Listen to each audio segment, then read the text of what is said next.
Practice makes a man perfect. अभ्यास। और आप यहां पर विश्वास का अभ्यास करने के लिए आए हो। हालेलुया। मसीह का पथ आपके विश्वास का अभ्यास करना है। आप शरीर में हो, आपको अभ्यास करना पड़ेगा। आप विश्वास का, पूरे प्रभु यीशु के ग्रंथ में विश्वास के अभ्यास का आख्यान किया गया है। आप मृत्युलोक में हो, शरीर। मृत्युलोक का मतलब क्या है मालूम है आपको? What does it mean by मृत्युलोक? मृत्युलोक का मतलब है आप मिट्टी रोज खाते हो, आपकी कभी भूख ही नहीं मिटती। रोज पानी पीते हो, आपकी प्यास ही नहीं बुझती। रोज सोते हो, आप कभी सो ही नहीं पाए हो आज तक। इसीलिए जब पहली बार शिमोन नबी, वो शिमोन जो था भविष्यवक्ता था, वो पहली बार जब मुलाकात करता है, उसको आत्मा का अभिषेक था कि जब तक मुक्तिदाता का दर्शन नहीं कर लेगा उसकी मौत नहीं होगी। हमारे यहां भीष्म पितामह का आख्यान है, उनको इच्छा मृत्यु थी। ये बड़े सिंबॉलिक वर्ड्स हैं। मैं आपसे बोलूं कि आपको 1000 वर्ष की आयु मिले, ये नरक है। मेरे से पूछो आप, मैं तो नहीं जीना चाहता, मैं तो अपने गुरुजी के पास जाना चाहता हूं जितनी जल्दी हो सके। रोज खा रहे हैं। अगर आप एक बार एक पल के लिए देख लो कि कितना खा गए हो, देख के मर जाओगे आप। अरे तालाब पी चुके हो आप, तालाब। गौर से देखोगे आप अपने आप को तो लगेगा ये कुछ भरता ही नहीं है, ये भरता ही नहीं है, इसको कुछ नहीं कर सकते आप। तो शिमोन जब प्रभु यीशु का दर्शन करते हैं तो कहते हैं, इदानीम भवतः सुयः किम करो वयम विसृज्यते ओ मत्स्वामिन सकल्याणाम भवदाक्यानुसारतः मन्येत्राभ्याम यतो अदर्शी त्राणोपायस्त्वयः कृतः समक्षम सर्वजातीनाम तासाम प्रघोर्थनार्थकः त्वजनस्तु या इस्राएल तस्य भास करेव सा। हे प्रभु, अब अपने वचन के अनुसार आपके दास को शांति से विदा कर दीजिए, क्योंकि मेरी आंखों ने तेरे उद्धार को देख लिया। यीशु मसीह विश्राम है, प्रभु यीशु मसीह ठहराव है। जब उसका आगमन हुआ है, वो क्लियरली कहते हैं, आमेव पंथः सत्यश्च जीवनश्च, मैं मार्ग हूं, सत्य हूं, जीवन हूं, और बिना मेरे द्वारा उस परम ब्रह्म, उस परम पिता तक कोई नहीं जाता। Hallelujah, hallelujah, hallelujah. मैंने आपको हालेलुया चिल्वाया तो आपको पता है, मेरे आश्रम में शहडोल यहाँ से ज़्यादा दूर नहीं है। मैंने सन 2008 में एक आश्रम चालू किया। बच्चे गोद लिए मैंने, बच्चे पूरे वहाँ के जितने गांव के बच्चे थे सब मेरे पास। 200 से 250 बच्चे, मैंने उनको हालेलुया सिखा दिया साहब। अभी बड़ा सुंदर मंत्र है ये, आखिरी मंत्र है ये ब्रह्मांड का। अच्छा, कहते हैं आदिकाल में मंत्र काम करते थे, उसके बाद जो है वो यंत्र काम करने लगे, फिर तंत्र काम करने लगा। अब वर्तमान काल में केवल षड्यंत्र काम कर रहा है। केवल षड्यंत्र चल रहा है चारों ओर। मेरे को तो सरकार ने कपड़ा पहनने पे बैन लगाया हुआ है। मैं, आपको पता है वो पोस्टर व्हाइट में लगाया हुआ है, वो पोस्टर जो लगा है वो व्हाइट में। मेरे कई प्रोग्राम भारतीय जनता पार्टी के लोग कैंसिल करवा देते हैं, सुन रहे हैं वो लोग भी। तो मैंने उनको बोला, तुम बीजेपी वाले हो, हम भी बीजेपी वाले, भारतीय जीसस पार्टी।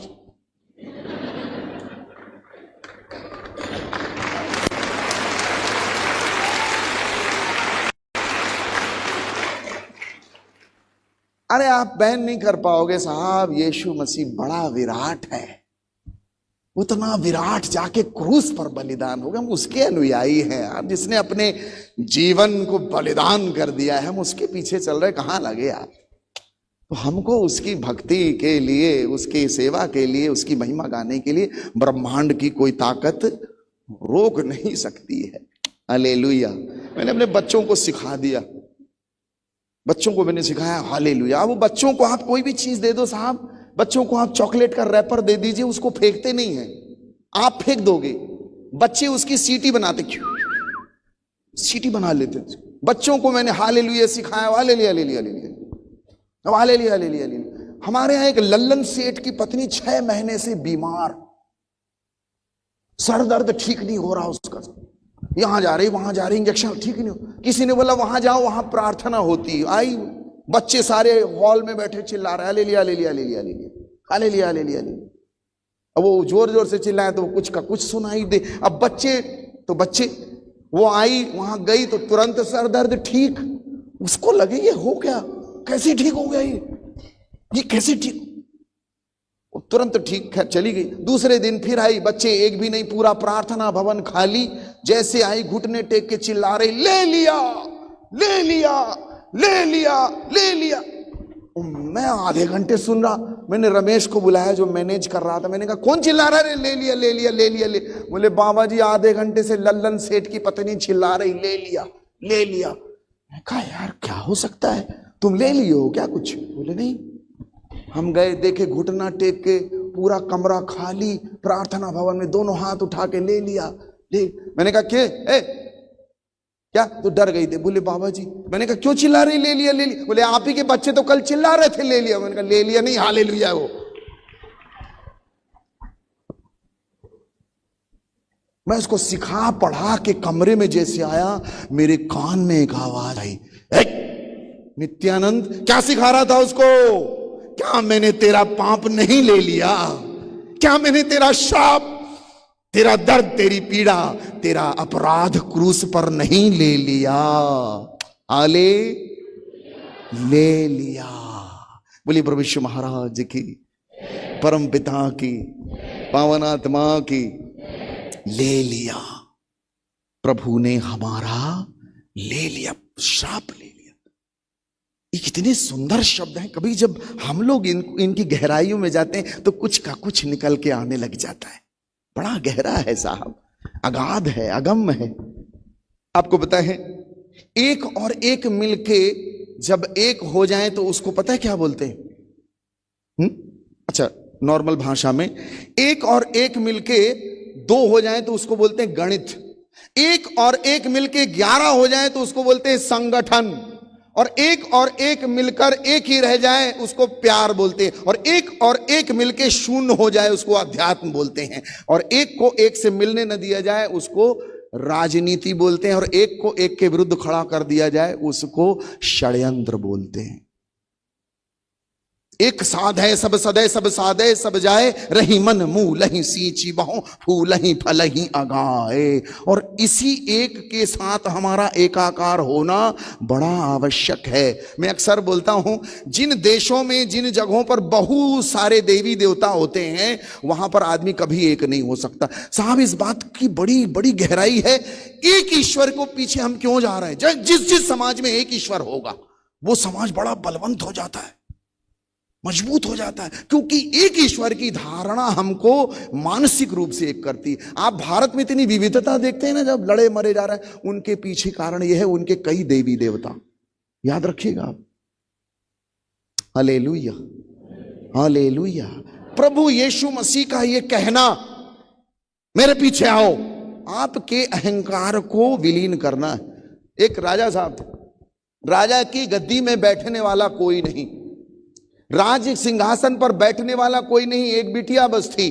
राजा 80 साल का हो गया। राजा ने घोषणा की पता नहीं मैं कब मर जाऊं। चिंतित, व्यथित, व्याकुल राजा ने कहा कल सुबह सुबह जो भी नगर की सीमा पर आए उसको पकड़कर उसको राजाभिषेक करके मेरी बेटी के साथ शादी करा के राजा बना दो। राजा चला गया, बोल के संन्यास्त हो गया। नगर की सीमा पर सुबह सुबह एक जवान फटे चिथड़े हाल गरीब भिखारी जैसा फटा कपड़ा पहना हुआ वो नगर की सीमा में प्रवेश किया। उसके मंत्रियों ने, राजा के मंत्रियों ने राजाज्ञा के अनुसार पकड़ा, उसको नहलाया धुलाया और राज्याभिषेक करके रानी से, राजकुमारी से शादी करा के राजा बना दी। राजपाट उस आदमी ने बेहतरीन चलाया। और एक सुंदर घटना घटती थी उसके साथ। 20 साल बड़ी भयंकर रूप से उसने सेवा की।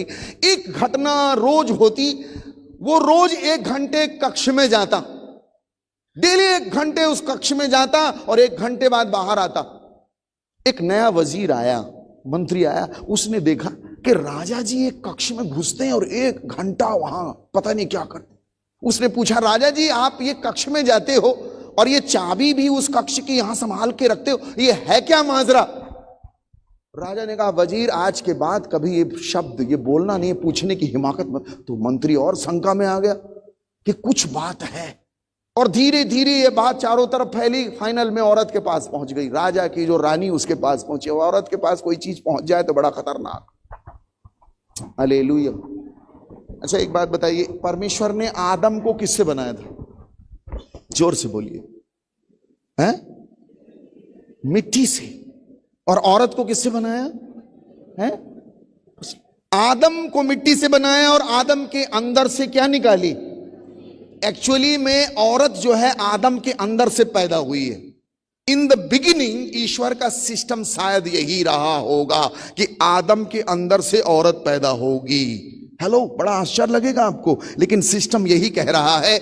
ईश्वर ने आदम के अंदर से औरत निकाली है, लेकिन उसके बाद उसने वो मोटोरोला वाली कंपनी बंद कर दी। अब औरत के अंदर से आदम निकालता। अद्भुत है। पता है क्यों? क्योंकि आदम ने औरत की बात मान ली। हेलो, ये बड़ी सिंबॉलिक लैंग्वेज है। और ईश्वर ने जब आदम को बनाया तो उसको गहरी निंद्रा में सुलाया और कहा बेटा आज सो ले, इसके बाद तेरी जिंदगी में कभी नींद नहीं आने वाली, तेरी हवा निकालने वाली आ रही। हालेलुया। ये थोड़े मजाक के विषय हैं लेकिन बड़े प्यारे हैं। हालेलुया। बोले प्रभु यीशु महाराज की। परम पिता की। रानी को पता चल गया, रानी के पास खबर चली गई। रानी अब हल्ला मचाए, क्या है बताओ उसके अंदर? 1 घंटे घुसे रहते हो, क्या चीज है उसके अंदर? कौन सी चीज है उसके अंदर? मुझे बताओ। अब रानी साहिबा को जब पता चला, राजा ने सारे मंत्री संतरी जितने सबको बुलाए, बोले सब लोग जिद कर रहे हो चलो। राजा ने वो जो छोटी सी चाबी उनके पास थी उससे वो खोला, और दरवाजा जब खोला सब अंदर गए। उस कमरे के अंदर गए, सबके सब आवाक, सबके सब आवाक। सामने एक हैंगर में फटा चिथड़ा चोला टंगा हुआ, फटा चिथड़ा मैला चोला टंगा हुआ, बदबू आ रही उससे। सब लोग हैरान, बोले महाराज 1 घंटे आप यहां इस गंदगी, गंदा चोला, ये फटा चिथड़ा, ये क्या चीज है? ये क्या माजरा है? राजा ने कहा आज से 20 साल पहले नगर की सीमा में मैं इसी फटे चिथड़े कपड़े के साथ आया था। मैं 1 घंटे यहां बैठता हूं और रियलाइज करता हूं कि मैं हूं कौन, मैं कौन हूं, मेरी क्या औकात है। मैं इसको जब जब देखता हूं नम्र और दीन हो जाता हूं, सरल हो जाता हूं। एक चीज याद रखो प्रियो, आपका देवता, मैं आपको पहले प्रायोरिटी देता हूं, बाद में मैं आता हूं।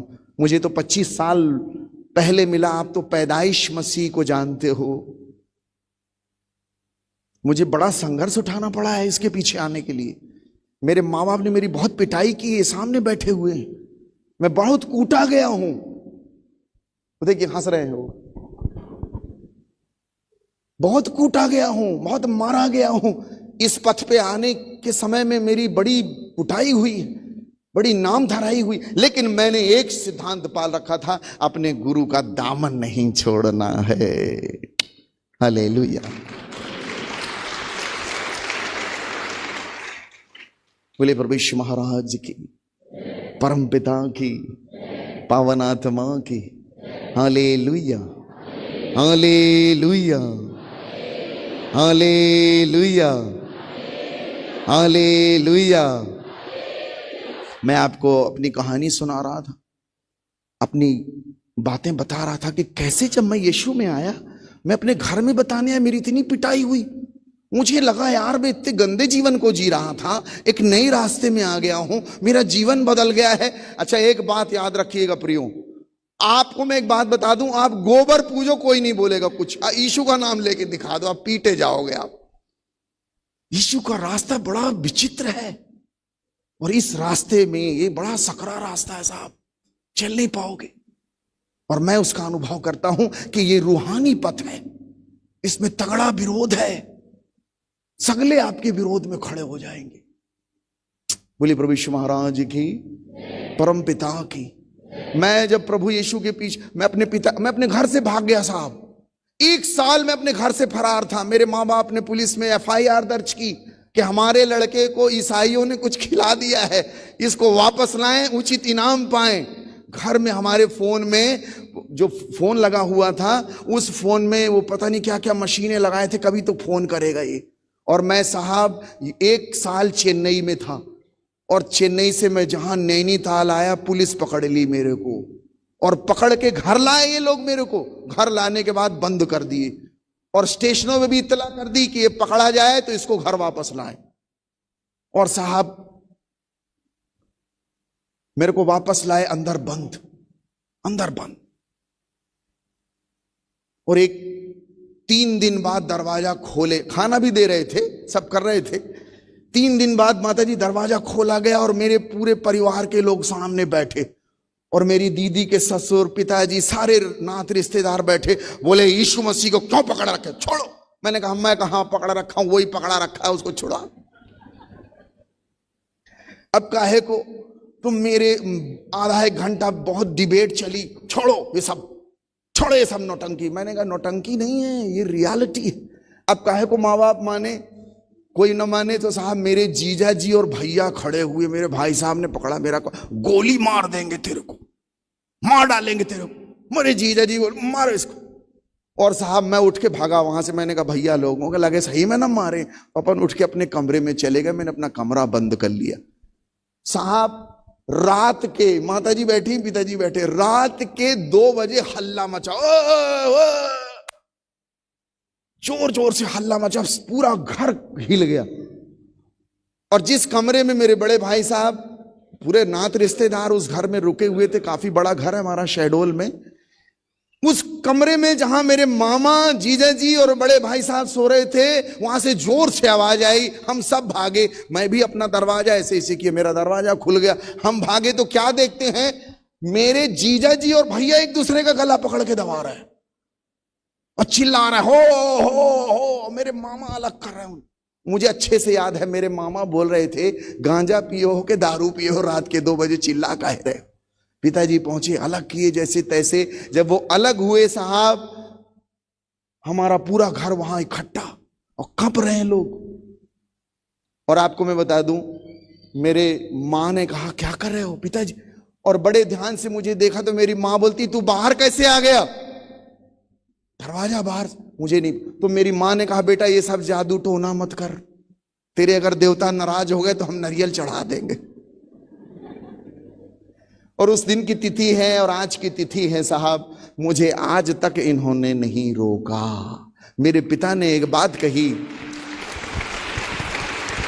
मेरे माता पिता ने, देखिए मैं अगर कोई बात ऐसे कह रहा हूं तो प्रामाणिक रूप से मेरे माता पिता बैठे हुए हैं, और ये घटना हमारे घर में घटी। और उस रात कोई नहीं सोया, सारे कांप रहे बैठे, और सारे रिश्तेदार बोल रहे हमने नहीं बोला आपके यीशु मसीह को कुछ। और मेरे मामा मुझे किनारे ले जाके बोलते हैं बेटा ये सब चीख चिल्लाहट मचने से पहले मैंने एक आदमी को देखा जो सफेद कपड़ा पहने हुए था, क्या यही यीशु मसीह है? हालेलुया। अब मेरे मामा वो जीवित नहीं है, लेकिन मैं एक बात कहना चाहता हूं, आप और हम जो ये ग्रंथ को लेके बात कर रहे हैं, ये किसी मनुष्य की उपज नहीं है, किसी इंसान ने लिख के भाग नहीं गया इसको, ये साक्षात ईश्वर ने उतारा है इस ब्रह्मांड में। हालेलुया। अन्यथा मैं खड़े होकर ये साक्षी नहीं देता, ईश्वर ने उतारा है इसको। मैं ये जो विरोध करते हैं ना साहब, मैं मंच के माध्यम से मैं हमेशा बोलता हूं, मुझे डर नहीं पड़ा किसी का। ये जो विरोध करते हैं, मैं इनसे कहता हूं आपके विरोध में कमी है, विरोध करिए भयंकर रूप से। और जब आपका विरोध भी शुद्ध होगा, आपका विरोध भी शुद्ध होगा, ईश्वर रुकने वाला नहीं है, ईश्वर प्रकट हो जाएगा। पौलुस का विरोध शुद्ध था, आपको पता है उसने राजा से परमिशन लेने के लिए जा रहा था, लिखित में परमिशन लेके इनको सताऊंगा, उसको धुन थी, बाइबल का वचन कहता है वो इस धुन में था। तो मैं आज विरोधियों से कहता हूं आपके पास धुन नहीं है, आपका विरोध भी राजनीति पूर्ण है, लेकिन यदि आप शिद्दत से विरोध करोगे ईश्वर नहीं रुकेगा, ईश्वर प्रकट हो जाएगा। आपका विरोध भी जुनून भरा होना चाहिए, मैं बता रहा हूं आपको, वो नहीं रुकेगा। पौलुस के लिए खड़ा हो गया, लेकिन जिज्ञासा प्रचंड है, वो उस अधर्म के काम को भी धर्म मान के कर रहा है। ऐसा हो ही नहीं सकता, ईश्वर रुक जाए। धन्य है वे जो धर्म के भूखे और प्यासे हैं। शिद्दत है, जद्दोजहद है, जिद है, जुनून है, प्रकट हो जाएगा, सामने आ जाएगा वो। Hallelujah, hallelujah.